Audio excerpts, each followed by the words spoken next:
우리 옆에 있는 분들께도 한번 인사할까요? 한 주도 많이 쓰셨습니다.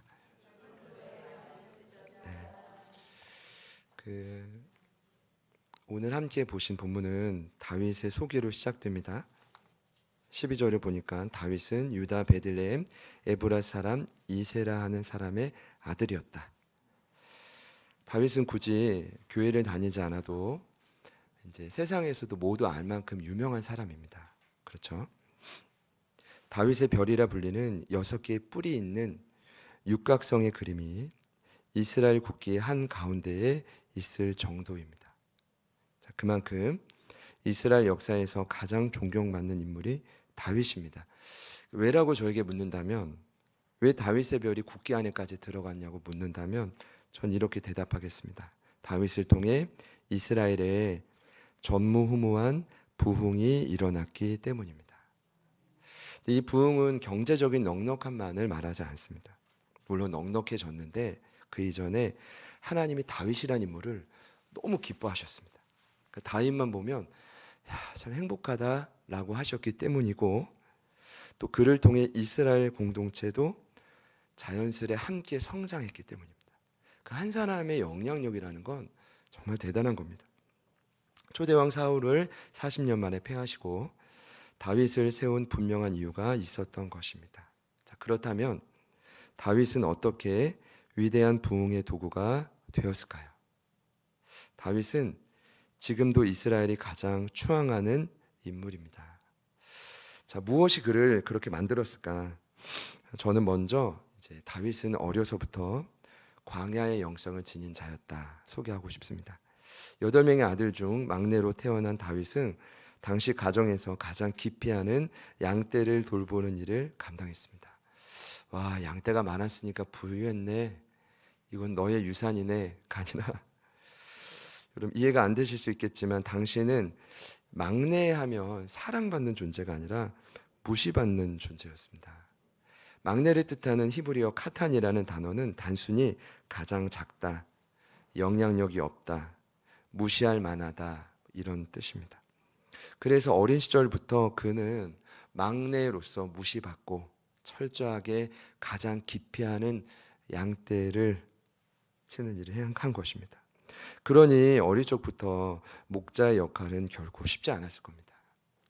보통 양의 이름을 이렇게 하나하나 이렇게 불러줘야 한다라고 했죠. 그래서 목자는 양이 다 똑같이 생겼는데 이름도 다 져줘야 되고, 예민해서 이름도 다 따로 불러줘야 되고요. 거기에 수많은 맹수들과 싸워야 하니까요. 가뜩이나 중동의 양은 고집도 세고 더럽기로 유명한데요. 그러니까 그 광야에서 양떼를 돌볼 때 얼마나 다윗이 하나님을 신뢰하고 의지하면서 목숨을 걸고 지켰겠습니까? 그러니까 이미 그는 거기서 많이 성장한 겁니다. 성실함이, 그 꾸준함이, 거기서 하나님을 믿는 믿음이 그가 할 수 있는 영역에서 충분히 자라는 것입니다. 자, 거기에 두 번째는 사무엘을 통해 부어진 기름 부음의 사건이 있었습니다. 이 엄청난 사건이 오늘 17장 전에 사무엘상 16장에 나옵니다. 아버지 이새는 사무엘이 온다는 이야기를 듣고 7명의 아들을 총집합시킵니다. 그때도 카탄, 막내는 제외입니다. 그런데 하나님이 7명을 다 물으시고, 야, 여기 아무도 없다. 누구를 찾습니까? 막내인 다윗을 요청합니다. 결국 그에게 다음 왕을 상징하는 기름을 붓습니다. 사무엘상 16장 13절입니다. 사무엘이 기름 뿔병을 가져다가 그의 형제 중에서 그에게 부었더니 이날 이후로 다윗이 여호와의 영에게 크게 감동되니라. 아멘. 성령이 다윗을 크게 감동했다라고 되어 있습니다. 여기 감동이라는 단어, 히브리어 찰라흐는 돌진하다라는 뜻입니다. 얼마 전에 요셉의 부흥 스토리 때 이 찰라흐라는 단어가 동일하게 쓰였죠. 어떤 단어였습니까? 형통이라는 단어였습니다. 그래서 결국 성령 충만하면 형통한다는 의미입니다. 자, 그래서 성령의 능력이 우리의 인생에 강력히 더해질 때 삶의 모든 한계가 돌파된다는 뜻입니다. 믿으십니까? 자, 간단한 진리인데요. 오늘 예배하는 저희 모두에게 성령이 크게 감동하는 역사가 일어나기를 소망합니다. 아마 이 자리에 오실 때 저마다 한 개는 한 가지 이상씩은 가지고 오셨죠. 옆에 있는 분들 앞뒤 한번 여쭤보시죠. 가지고 오셨죠? 그 문제는 여러분이 해결하는 게 아니라 성령이 크게 감동할 때 돌파됩니다. 형통해집니다. 자, 중요한 것은 그가 광야에서 훈련된 영성과 하나님이 부어주신 성령의 이 힘을 함께 모아서 어디에 어떻게 사용했느냐. 여기에 그가 전무후무한 부흥의 통로가 된 비밀이 있습니다. 여기에 어떻게 사용했느냐. 여기에 그가 골리앗을 물리친 비밀이 숨겨져 있습니다. 결론적으로 말씀드리면 그 비밀은 성령의 능력을 자신을 위해 쓰지 않았다. 끝까지 타인의 유익을 위해 사용한 것입니다. 우린 이런 타인을 위한 유익을 섬김이라고 하고 봉사라고도 하고 또 이렇게 말하죠. 따라해 봅시다. 서비스. 서비스. 네, 서비스. 그렇게 섬길 때 또 그렇게 봉사할 때 그러할 때 결론은 뭐라고요? 다윗도 높아지고 다윗도 살고 이스라엘 전체가 다윗을 통해 부흥했다는 것입니다. 자, 이 결론을 가지고 오늘 다윗이 어떻게 유익을 끼쳤는지를 잠시 나눌 텐데 다시 말씀드립니다. 사무엘을 통해 기름 부음을 받은 것은 하나님이 다윗을 왕으로 지목했다는 겁니다. 자, 그런데 놀랍게도 다윗은 여전히 아버지의 양떼를 치고 있습니다. 오늘 15절을 보도 심부름 가기 전에 그가 했던 일은 가장 깊이 했던 양떼를 친 일이고 16장 19절을 봐도 사울이 악령이 임할 때 그걸 내쫓기 위해 신하들이 다윗을 불러요. 그때도 그는 여전히 아버지의 양떼를 치고 있었다고 성경은 말합니다. 자, 중동의 양은 아까도 말씀드렸지만 기억해 주세요. 특히 지저분하고 특히 고집세기로 유명합니다. 원조라 그런지는 잘 모르겠지만 그럼에도 그가 가장 여전히 사람들이 기피하는 허드렛 일을 맡은 이유는 무엇일까요? 자신의 유익이 아니라 아버지를 위한 유익을 우선적으로 선택했기 때문입니다. 여러분, 이게 참 어려운 일인데요. 아버지의 양떼거든요. 성경은 그래서 아버지의 양떼를 쳤다고 말합니다. 보세요. 여러분, 이해가 좀 안 가실 수 있는데 그는 심지어 아직 왕이었던 사울과 지금 왕래했던 인물입니다. 심지어 말미에 보면 오늘날로 보면 저기 용산에 대통령을 만나고 직접 독대하기 위해 대통령을 치료하기 위해 출입했던 인물이 누구냐면 어린 다윗입니다. 물론 사울에게 악령을 내쫓기 위해 간 것이지만 그래도 남들이 볼 때는 차기 대권 주자 정도가 아니라 이미 기름 부음을 받은 차기 왕입니다. 그렇게 임명받은 사람이 다윗입니다.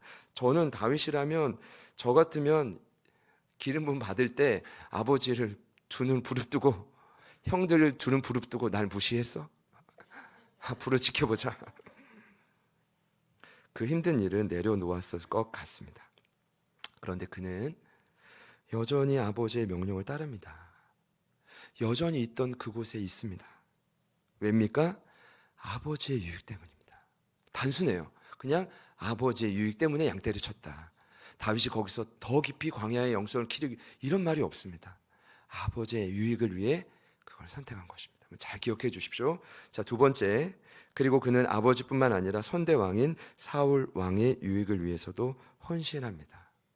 사무엘상 16장 23절입니다. 하나님께서 부리시는 악령이 사울에게 이를 때 다윗이 수금을 들고 와서 손으로 탄즉 사울이 상쾌하여 낫고 악령이 그에게서 떠나더라. 이것이 다윗의 또 다른 임무였습니다. 여러분, 결코 쉬운 일이 아니었겠죠? 연주를 할 때마다 그가 긴장했을 겁니다. 왜 그랬을까요?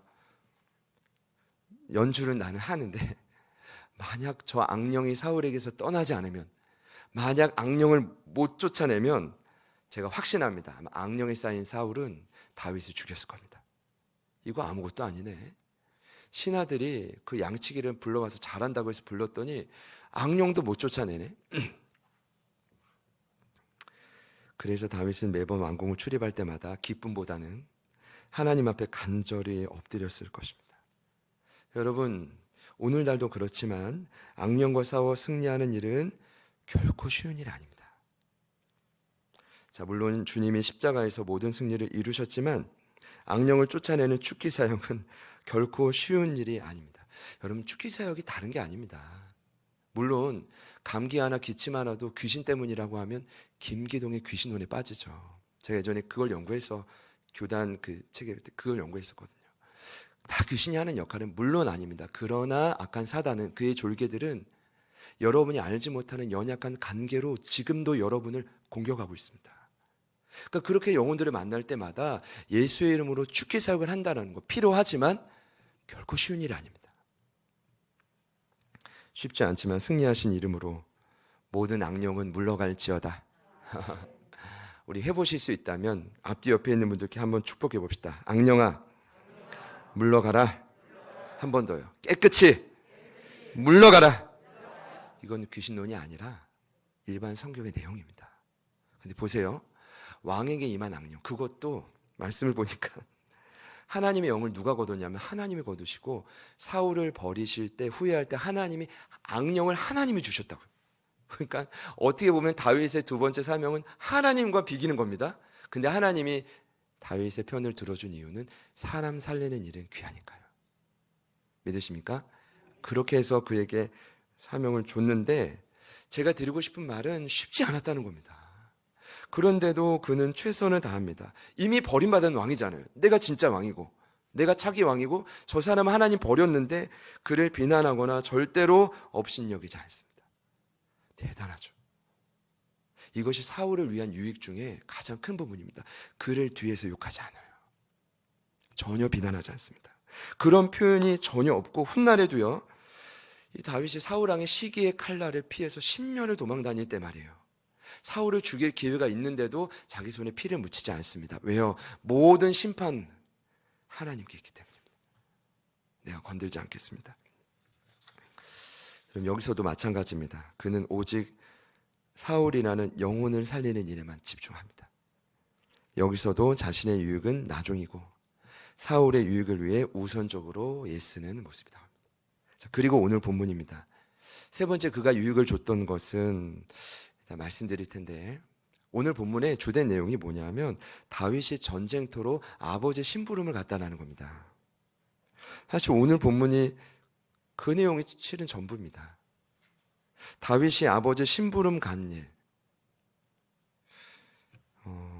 제가 예전엔 이 부분을 그냥 읽고 넘어갔는데 부흥의 관점과 흐름으로 보니까 이게 너무 중요한 일이더라고요. 아버지 심부름 가기도 쉽지 않지만 오늘 내용을 들어보면 아버지 심부름 간 건 심부름 한번 잘한 것이 끝이 아니라 부흥의 원리가 이 안에 담겨 있다. 20절입니다. 거기 보면 이 아버지의 심부름을 가기 위해서 다윗이 뭘 하냐 하면 아침 일찍 일어납니다. 그리고 그 다음은 그 아버지의 양떼를 또 다른 양 지키는 자들에게 맡기는 일을 합니다. 여러분, 이 행동은 제가 확신하건대 매우 피곤하고 번거로운 일입니다. 가뜩이나 어린 다윗은 평소에도 성실히 일찍 일어났을 겁니다. 그런데 그날은 먼 곳까지 가야 되니까 더 일찍 일어납니다. 그리고 양떼를, 고집센 양떼들을 남에게 맡길 때 얼마나 눈치를 받겠습니까? 내 양떼를 맡아줘, 이럴 군번은 다윗이 아니었습니다. 그럼에도 그는 군말 없이 아버지의 명령대로 전장에 나갑니다. 어떤 불평도 없었습니다. 그렇게 다윗이 전쟁터에 심부름 간 이유는 뭘까요? 오늘 성경은 분명히 말합니다. 이번에는 다름 아닌 형들의 유익을 위해서다. 우리 17절 말씀을 다 같이 한번 읽겠습니다. 시작. 이새가 그의 아들 다윗에게 이르되 지금 내 형들을 위하여 이 볶은 곡식 한 에바와 이 떡 10덩이를 가지고 진영으로 석히 가서 내 형들에게 주고. 거기 이제 형들을 위해 가서 이 일을 감당하는데 거기 분명히 나와 있죠. 누굴 위해서라고요? 형들을 위하여. 근데 형들은 앞장의 내용을 근거로 충분히 추론할 수 있긴 다윗을 가족으로 인정하지 않았던 자들입니다.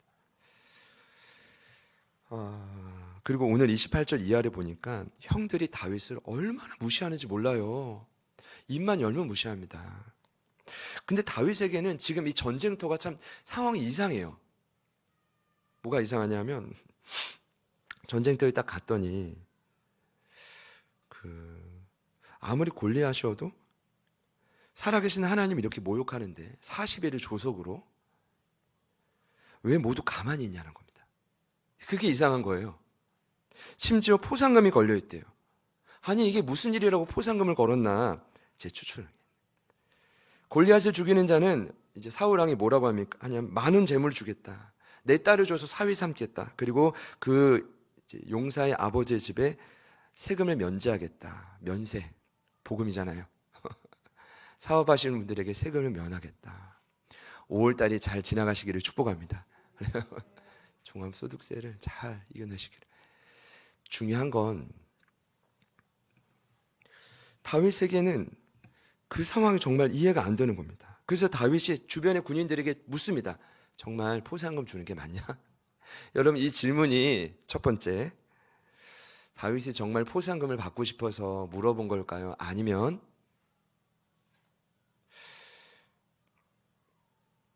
너무 어이가 없어서입니까? 전자입니까? 후자입니까? 후자죠. 지금 다윗에게는 다른 군인들처럼 돈이 중요한 게 아닙니다. 하나님의 일을 하는데, 예배를 하는데 포상금이 중요하지 않고 지금 다윗에게 중요한 건 살아계신 하나님의 이름이 할례 받지 않은 이방인에게 모욕당하는 것이 너무 화가 나는 것입니다. 맞죠? 그런 다윗에게 큰형 엘리압이 무작정 화를 냅니다. 뭐라고 화를 내죠? 들에 있는 양떼 어쨌냐? 기가 막힌 노릇입니다. 어떻게 여기까지 왔는데? 나도 참고 왔는데 첫 번째 던지는 말이 그 말입니다. 양떼 어쨌니? 그리고 심지어 내 교만과 내 마음의 완악함을 내가 다 안다. 뭘 다 압니까? 이거 참 아무것도 모르면서 그의 중심은 아무것도 모르면서 그냥 생각나는 대로 느낌대로 막 퍼붓습니다. 가뜩이나 큰형 엘리압이 자기의 기름 부음이 떠나갔잖아요. 아니 지나쳐 갔잖아요. 무시했던 막내가 왕이 된다고 하니까 얼마나 시기 질투가 심했겠습니까? 거기다 뭐라고 합니까? 네가 지금 전쟁 구경을 나왔구나. 여러분 이 말을 들은 다윗의 마음은 얼마나 속상했겠습니까? 또 얼마나 분하고 어려웠겠습니까? 억울했겠습니까? 아마 그 분위기인 전쟁터에 있던 세 명의 형 모두 동일했을 겁니다. 근데 결론은 그래도 다윗은 뭐 했습니까? 순종했습니다. 이처럼 그는 골리앗과의 전투를 치르기 전에 이미 주변에 유익을 주는 사람이었습니다. 여러분 착각하면 안 되죠. 갑자기 골리앗을 물리친 게 아니라 그 모든 시간이 모여져서 결정적인 순간에 이스라엘에 끼친 위대한 유익을 우리는 부흥이라고 말합니다. 실은 이 모습이 저희가 최근 묵상하는 생명의 삶을 통해 같이 묵상하는 고린도전서의 결론이기도 합니다. 잘 들어보십시오. 바울이 고린도 교회 편지를 쓴 이유는 고린도 교회가 타락했기 때문입니다. 어떻게 타락했는지 아십니까? 세속화에 물들어서 자기 유익을 위해서만 구하는 교회로 타락한 겁니다.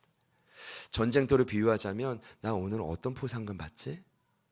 내가 오늘 예배 잘하고 이런 헌신을 하면 하나님이 나에게, 우리 자녀에게, 내 사업장에게 어떠한 복을 주실 거야. 여러분 그거는 전쟁터에서 수근수근 대면서 죄송하지만 포상금은 받고 싶은데 주저하고 있는 군인들의 모습입니다. 그게 또 고린도 교회의 모습입니다. 제가 느낄 때는요. 그럼 바울이 편지를 쓴 이유는 뭘까요? 그런 고린도 교회를 다시금 주변에 유익을 주고 싶은 교회로, 유익을 얼마든지 주는 교회로 바꾸는 것이 그 편지의 목적이었습니다. 그래서 제가 이번에 묵상하며 새롭게 깨닫는 건 유익이라는 단어가 참 많이 나온다는 겁니다. 고린도전서 10장 33절입니다. 나와 같이 모든 일에 모든 사람을 기쁘게 하여 자신의 유익을 구하지 아니하고 많은 사람의 유익을 구하여 그들로 구원을 받게 하라. 11장 17절이에요. 내가 명하는 이 일에 너희를 칭찬하지 아니하노니 이는 너희의 모임이 유익이 못되고 도리어 해로움이라. 교회가 타락한 겁니다. 해로움이 되는 겁니다. 유익이 돼야 되는데 사실 이처럼 유익해 하는 것이 교회의 사명이고 성도에게 성령을 통해 은사를 주신 목적이라고 바울 사도가 지난 금요일에 말했죠. 고린도전서 12장 7절입니다. 각 사람에게 성령을 나타내심은, 이 말이 뭘까요? 성령을 내주하게 하심은, 구원시켜 주심은 서로에게 유익하게 하려 하심이라. 믿으십니까? 이게 우리의 사명입니다. 오늘 말씀의 그래서 결론은 다윗처럼 유익을 끼치자. 사실은 이게 결론이면 좋겠지만 오늘 말씀의 결론은 단순히 다윗처럼 유익을 주는 사람이 되자가 아닙니다. 잘 들으셨으니까 이해하실 겁니다. 교회로 부름받은 저희들이 은사를 기반으로 열심히 서로에게 유익을 주자는 것이 아닙니다. 이게 나쁘다라는 게 아니라 오늘 말씀의 핵심은 자세히 보면 그게 결론이 아니라고요. 그렇게 결단하고 유익 주자, 유익 줄 수 있으면 그런 교회가 다 되겠죠.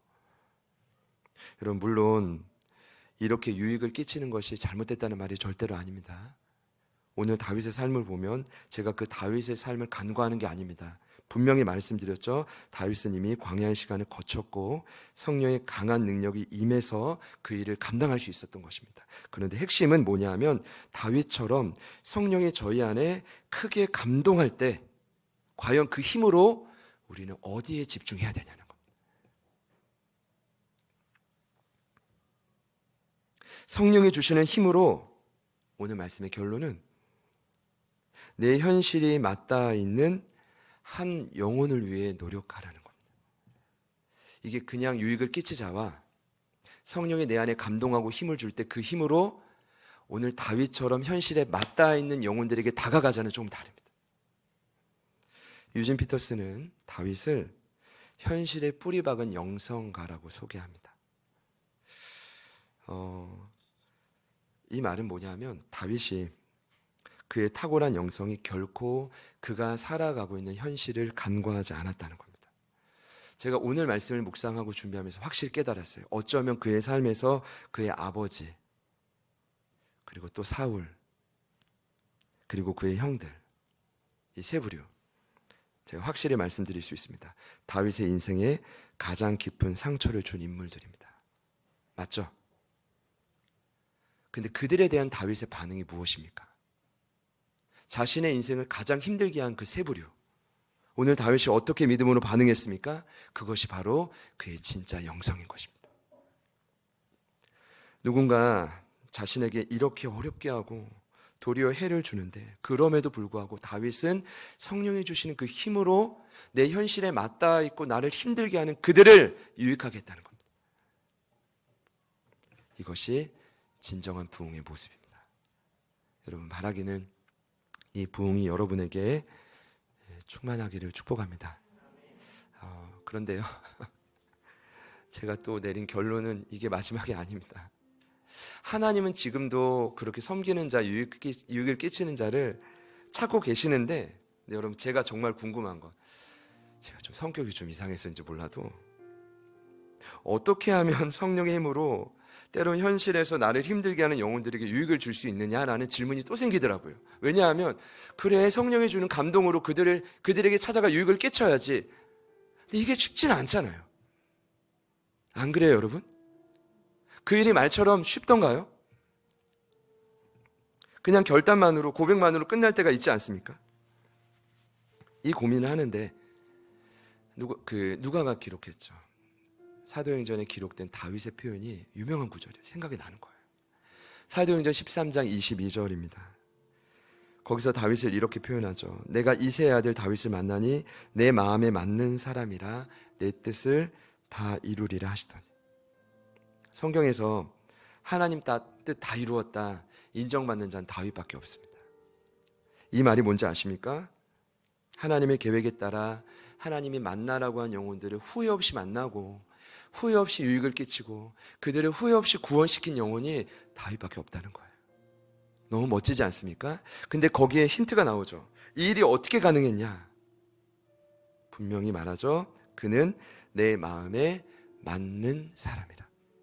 단순히 꼭 맞는 자라는 뜻이 아니더라고요.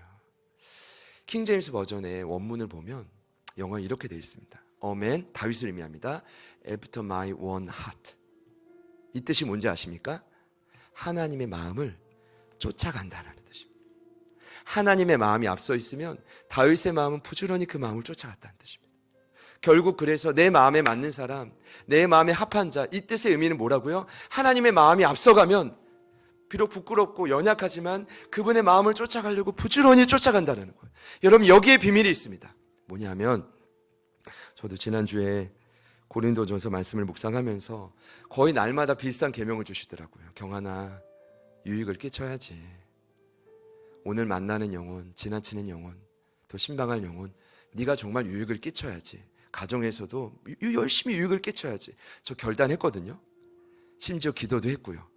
근데 문제는 뭐냐 하면, 말씀이 그래서인지 몰라도 늘 주시는 계명은 비슷한데, 성령님 이걸 깨닫게 해주려는 그러는지 몰라도 하루 이틀 3일째가 되니까 잘 안 돼요. 특별히 하나님 말씀하시는 영혼이 쉬운 영혼들이 아니에요. 쉽지 않은 영혼들이라고요. 잘 안 돼요. 만약에 오늘 결론을 그냥 그렇게만 내려버리면 여러분 잘 안 되고 말 거예요.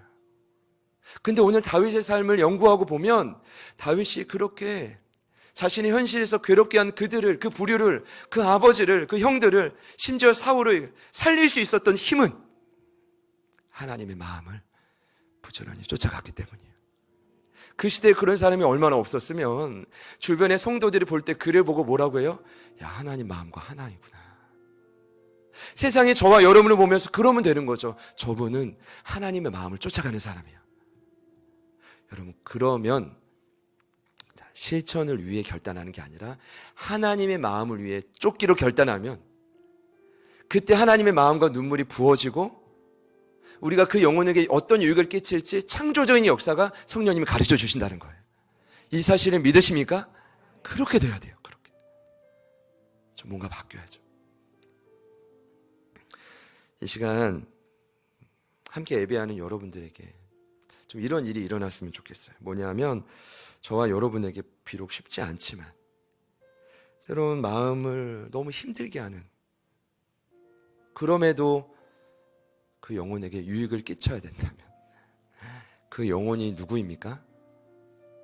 부모님일 수 있고 자식일 수도 있겠죠. 하지만 그 영혼이 누구입니까? 오늘 이 시간 성령의 능력으로 그 영혼을 향한 하나님 아버지의 마음을 쫓으시기를 축복합니다. 부지런히 따라가시기를 축복합니다. 자, 그러면 어느덧 쫓아가다 보면 유익을 끼치고 있더라고요. 그게 신앙인의 삶인 것 같아요. 그래서 다윗을 구약의 어떤 인물보다 예수님의 예표에 가깝다고 하는 이유인 것 같습니다. 왜냐하면 예수님이 그러신 분이었어요. 이 땅에 봉사하러 왔다고요. 섬기러 오셨다고요. 서로 높아지려고 하고 포상금만 바라는 그 제자들에게 뭐라고 하십니까? 내가 이 땅에 온 이유는 섬기러 왔다. 유익을 끼치러 왔다. 어디까지요? 죽기까지요. 여러분, 죽고자 하면 살 줄 믿습니다. 목숨 내놓고 섬기다 보면 양쪽 다 살게 될 줄 믿습니다. 그러니까 예수님도 날마다 기도한 거예요. 하나님 마음 쫓아가려고, 성령님 안에서. 그러다 보니 온 열방을 유익케 하는 자가 된 거죠.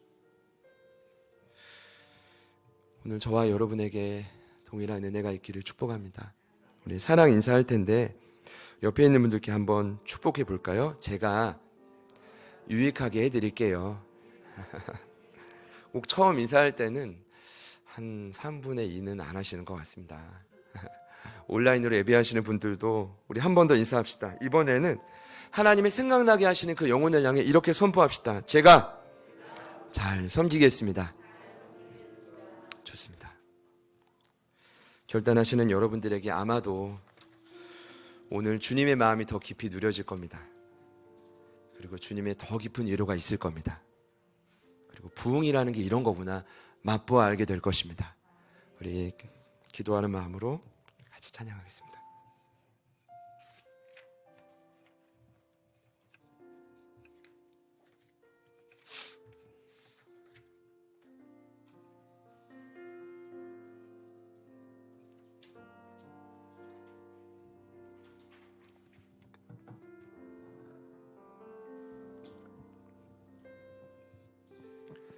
우리의 섬김이 더 낮은 곳으로, 우리의 고백이 더 낮은 곳으로 쓰러져 있는 그들을 향해 당신이 그랬듯 더 낮은 곳으로 낮은 곳으로 낮은 곳으로 우릴 초대하네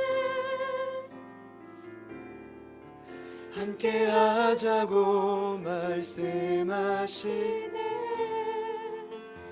우리도 예수 그 길을 따라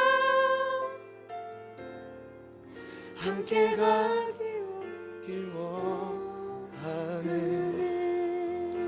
주님이 우리와 함께 하시네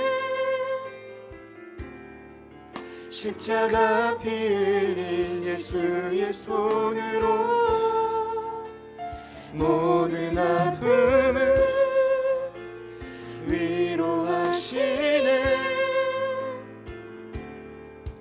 우리에게 모여주 한 번 더 찬양합시다. 우리의 섬김이 우리의 섬김이 더 낮은 곳으로 우리의 고백이 더 낮은 곳으로 쓰러져 있는 그들을 향해 그들을 향해 당신이 그랬듯 더 낮은 곳으로 낮은 곳으로 우릴 초대하네 함께 하자고 말씀하시네 우리도 예수 그 길을 따라 함께 가길 원하네 주님이 우리와 함께 하시네 십자가 피 흘린 예수의 손으로 모든 아픔을 위로하시네 우리에게 모여 낮은 곳으로 낮은 곳으로 우릴 초대하네 함께 하자고 말씀하시네 우리도 예수 그 길을 따라 함께 가길 원 주님이 우리와 함께 하시네 십자가 피 흘린 예수의 손으로 모든 아픔을 위로하시네 우리에게 전심으로 고백합시다. 주님이 우리와 함께 하시네 십자가 피 흘린 예수의 손으로 모든 아픔을 위로하시네 우리에게 보여준 하나님 우리와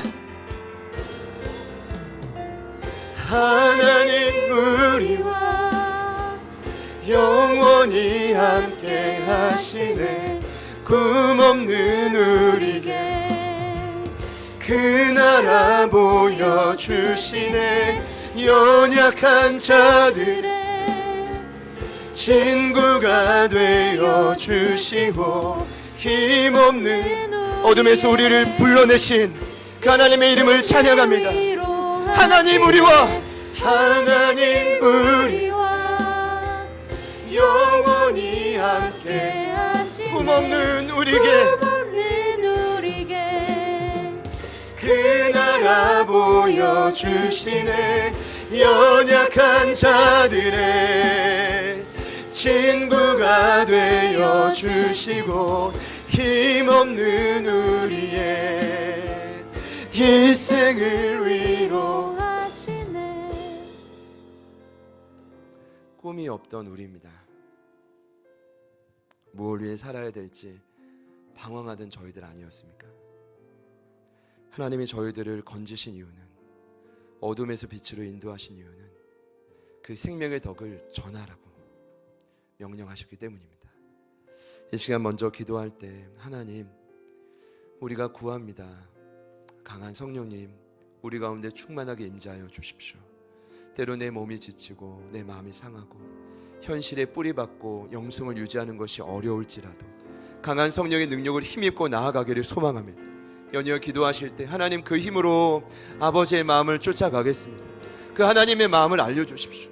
때론 나를 힘들게 하고 나를 어렵게 하지만 그 영혼을 향한 아버지의 마음을 알려주십시오. 그리고 그 마음으로 그들에게 유익을 끼치고 그들을 섬기고 그들을 세워나가게 하여 주십시오. 하나님, 그러한 제자들 교회로 부르셨음을 믿습니다. 우리 기대하는 마음으로 우리 간절히 한번 합심하여 기도합니다. 주님,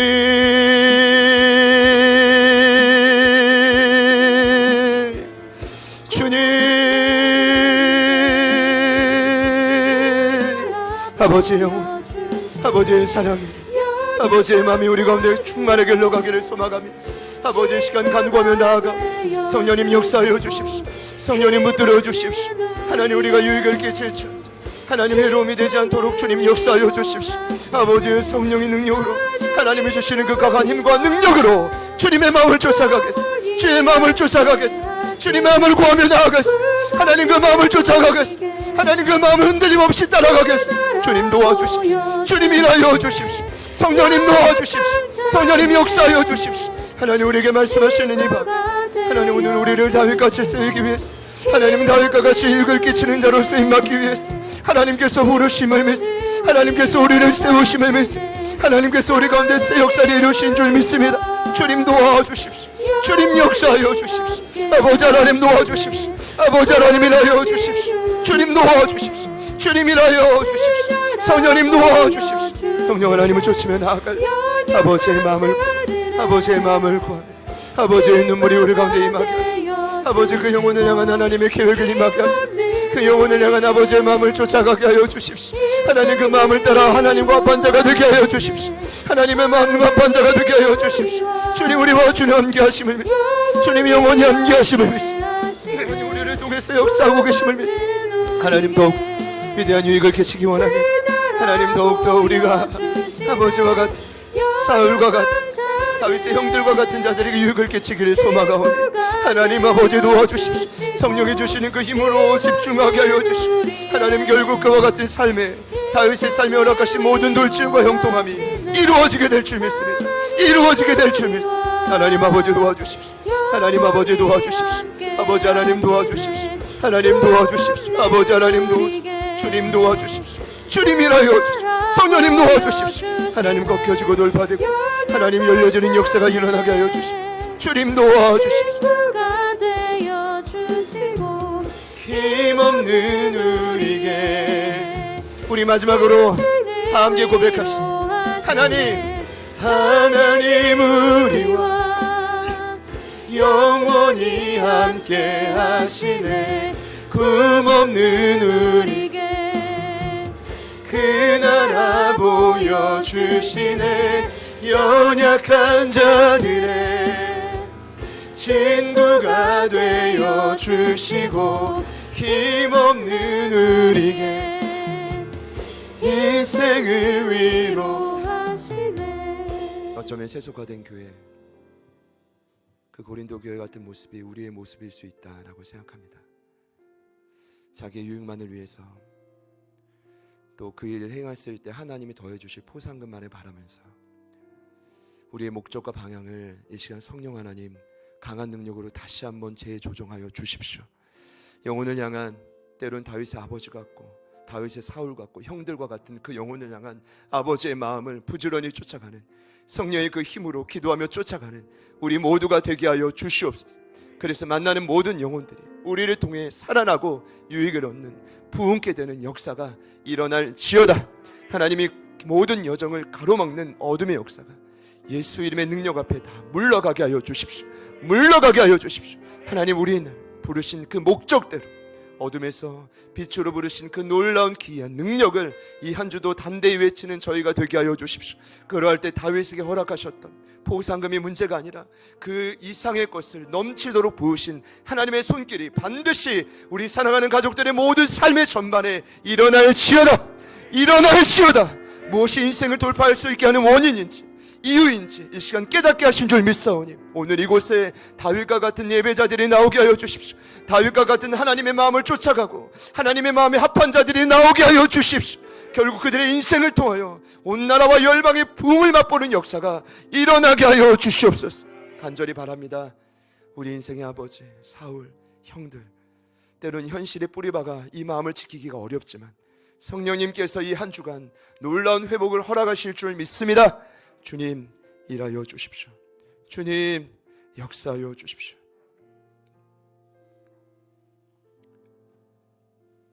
이제는 우리 구주 예수 그리스도의 은혜와 하나님 아버지의 변함없는 신실하신 사랑하심과 성령님의 내주 충만 교통 위로하심의 역사가 다윗처럼 현실에 뿌리박은 참 영성가로 유익을 끼치는 참 부흥의 통로로 다시 세워지기를 다짐하고 긍휼하심을 구하는 오늘 이부 예배에 참여하신 모든 예배자들 머리 위에, 그리고 저희들을 통해 맞닿아 있고 유익을 얻게 될 수많은 주변의 영혼들 삶의 터전 위에, 그리고 오늘 이부 예배에 처음으로 함께 하신 하나님의 소중한 자녀 우리 귀한 어머님 조행자 성도님 귀한 삶의 터전 위에 지금부터 영원토록 함께 하시기를 간절히 축원하옵나이다. 아멘.